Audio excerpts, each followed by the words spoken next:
Great morning mga katindahan!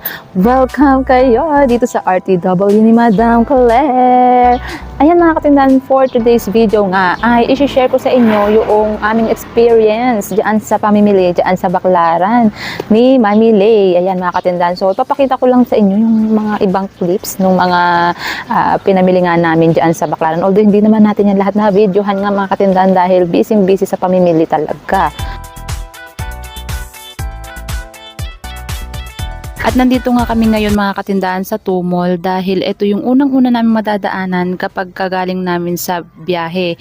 Ayan, so bumili muna kami dito nung sando mga katindahan, sandong puti. 35 yung puhunan pero hindi na rin yata nakita dyan sa dito sa video ko. Pero yun, sandong puti yung binili ko dyan kasi mabenta yun ngayong pasukan. Pero 12 pieces lang naman yung binili ko mga katindahan.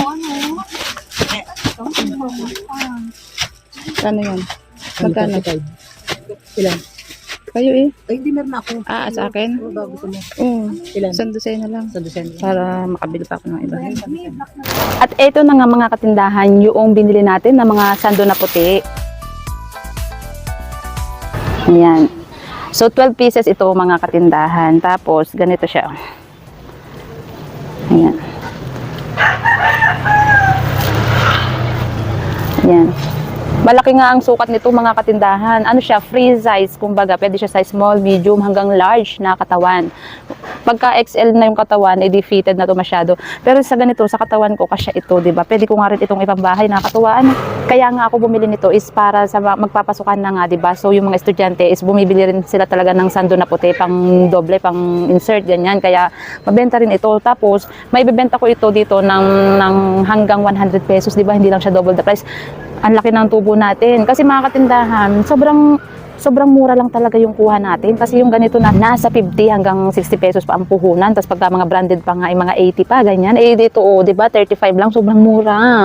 Diba? Di mabibenta natin ng 100. Tapos pag tumawad pa nga si customer, sabihin nila hanggang 80 or 150, pwede naman, diba? Hindi naman. Pwede.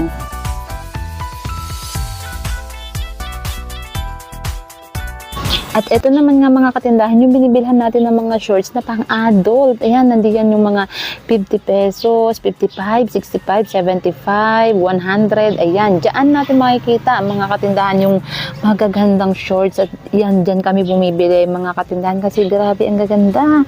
Talaga ang gaganda ng mga design. At ayan nga mga katindahan, makikita ninyo na may plastic na blue na malaki. Tapos transparent na plastic mga katindahan kasi yan na yung mga napamili namin. Yung kay nanay ko yung malaking plastic mga katindahan, tapos sa akin naman yung nasa kulay blue. O diba, so pinapake na yan nung boy mga katindahan kasi tapos na kaming mamili sa part na yan. So, ito na nga mga katindahan yung mga iba't ibang klase ng shorts na napamili namin dyan sa Baclaran. Bali na i-display ko na nga ito mga katindahan. Siyempre, agad-agad namin na yung mga katindahan na i-display para mapapagpilian na ng mga customer. Para kapag may maghanap ng mga shorts, di ba, makabenta na tayo. Mahirap kasi yung iintayin pa natin i-display pagkatapos mabidyohan, ganyan. Dapat ora-orada, display agad. So, ito pa nga yung iba mga katindahan. Hindi lahat na i-hanger natin kasi masyadong madami. Kaya yung iba is nandito pa, kagaya ito mga to. Ayan. Ayan. So, nagtira pa rin tayo ng mga stocks para naman hindi agad yung expose yung mga paninda natin. Ayan, di ba? Ayan, tapos ito pa yung iba. Pumili rin kami ng mga taslan, mga katindahan.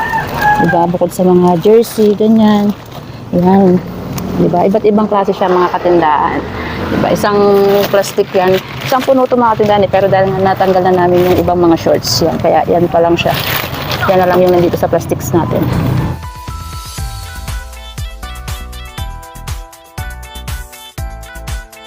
Nandito tennis na tayo. 4,980 na yung mga payong ni Joyce.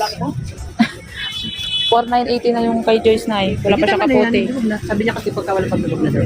At nandito nga tayo sa bilihan naman ng mga payong mga katindahan. Marami kami napamili dyan mga katindahan. Kaya lang, hindi lahat yan ay sa akin. Oh my God. 'Di ba? So, nasa 5,000 lang yung paninda ko dyan mga katindahan. Konting payong lang yung pinamili ko, tsaka konting kapote kasi masyadong mahal. Oo, mura nga yung puhunan. Pero pag pinagsama-sama mo mga katindahan is malaking puhunan din talaga yung magagastos natin. Eh, syempre, hindi lang naman payong yung pamimili natin. Yan. So, yung marami talagang napamili dyan sa mga payong, ay si Mother. Ayan, talaga naman. Isang sako, isang box, ang kanyang mga panindang payong kapote. Diba? Para sulit naman nga naman ang kanyang pamimili. O, diba? Syempre, tayo naman ay sabit lang sa pamimili ni Mami Lea. Ayan. So, ito ipapakita ko sa inyo yung mga payong na pinamili ko. Nandito na yan sa tindahan. Ayan, so na-display ko na yung mga katindahan dyan. Meron tayong kinuha ng mga pangbata. Ayan, yan yung 80 pesos ang puhunan mga katindahan. Tapos, ito naman is perong 85 at saka 95 ang puhunan. Konti-konti lang yung kinuha ko ng mga yan, mga katindahan. Yan o, isang dosena lang na pambata. Tapos dito isang dosena rin itong mga pangmatanda na 16 ribs or 12 ribs, ganyan. Tapos, ang kasama niyan mga katindahan is itong mga kapote. Ayan. So, hindi ko pa ito na ayos ng display. Pero for the meantime is dito ko muna siya nilagay. Ayan. So, 6 din na kapote. At ang binili ko nga is yung mga umbrella type ito. Ay, umbrella. Ano ba yun? Yung butterfly pala. Yung diretsuhan. Walang terno. Ayan. Tapos, nagdagdag rin ako ng folding mga katindahan. Kumbaga, marami naman akong stock dito ng folding na payong. Pero, nagdagdag na rin ako ng dalawang klase lang naman. Yung ganitong folding kasi mga katindahan, ang medyo mahirap ako na makahanap ng supplier dito sa lugar namin sa Mindoro. Kaya dinamihan ko na yung yung kuha ko ng ganitong folding na payong.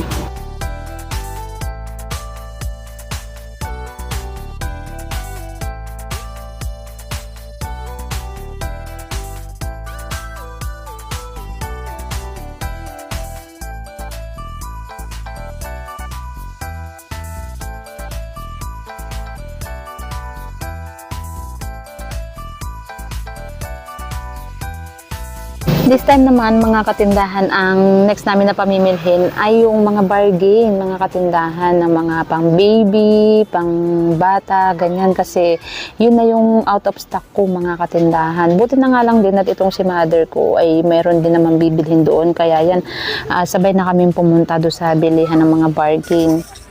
Kita meron kang bro. Bargain. Meron.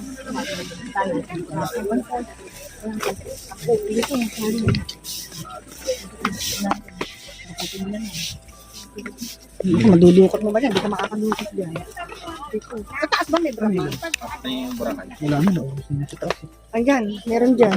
Sa sulok. Hindi ko na nga masyadong nabidyohan doon mga katindahan. Itong mga pinamili namin, ayan. Pero yan, maliit lang naman ito na na sako. Tapos ayan nga, mga bargain lang ito mga katindahan. Ayan, pang baby, o di ba? Mga panty, sando pang bata, pang baby, o yan. Tapos yan, air cool na sando.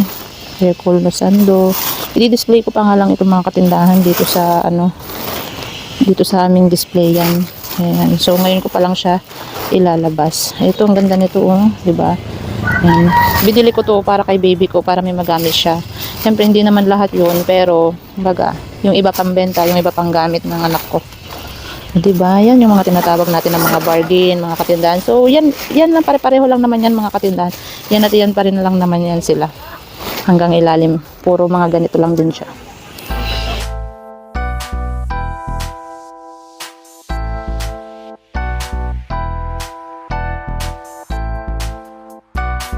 At nandito naman nga tayo mga katindahan sa bilihan naman ng mga uniform. Ayan, ito talaga yung kailangan pamilhin ni Mother, mga katindahan, dahil wala na siyang uniform. At dahil nga magpapasukan na, syempre kailangan na niya mag-stock ng marami dahil kumbaga yung lugar niya kasi is mas malayo sa bayan kumpara mo naman dito sa akin. Nasa baryo nga ako pero malapit naman ako sa bayan. Pero yung sa kanya is mabenta talaga ang uniform sa lugar niya kapag ganito magpapasukan.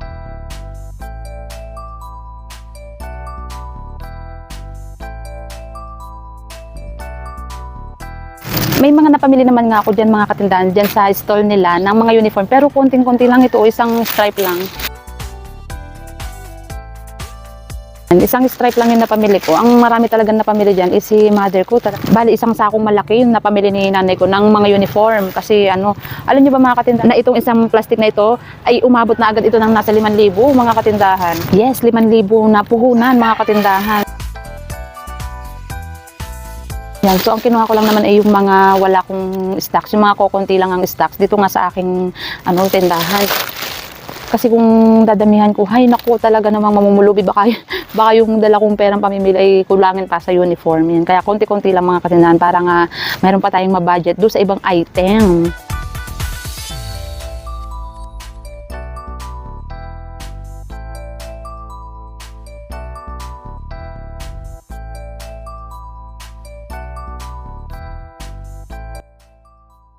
At yan na nga mga katindahan yung time na tapos na kaming mamili, pinapabuhat na namin dyan sa dalawang boy yung aming sako ng mga paninda dahil may nag-aabang na tricycle doon sa baba para pag ipon-ipunin nga lahat yung mga paninda tapos dadali naman yan doon sa mismong pinapagtrackingan namin. Yan, bali ang bayad namin sa tricycle ay 300 mga katindahan, arkilado na yun, lahat-lahat na ng mga sako. Yung isang tricycle punong-puno ng mga paninda yan mga katindahan.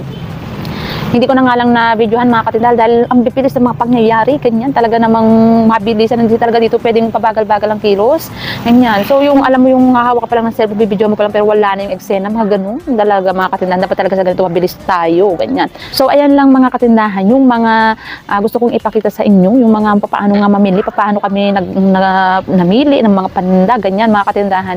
Kaya nga mga katindahan, mas maganda kung i-visit ninyo yung ating Facebook page which is RTW ni Madam Claire. Dahil mga katindahan, mas nakapag-upload ako dyan nung mga bagay-bagay na hindi na nga natin na-upload dito sa ating YouTube channel. Yung ibang mga paninda na very short lang na kung paano i-display, ano yung mga design, ganyan. So sa Facebook page natin, ninyo po siya makikita. Mga katindahan, see you there. Alright. So ayan mga katindahan, hanggang dito na muna itong ating video dahil magdi-display pa ang inyong Madam Claire.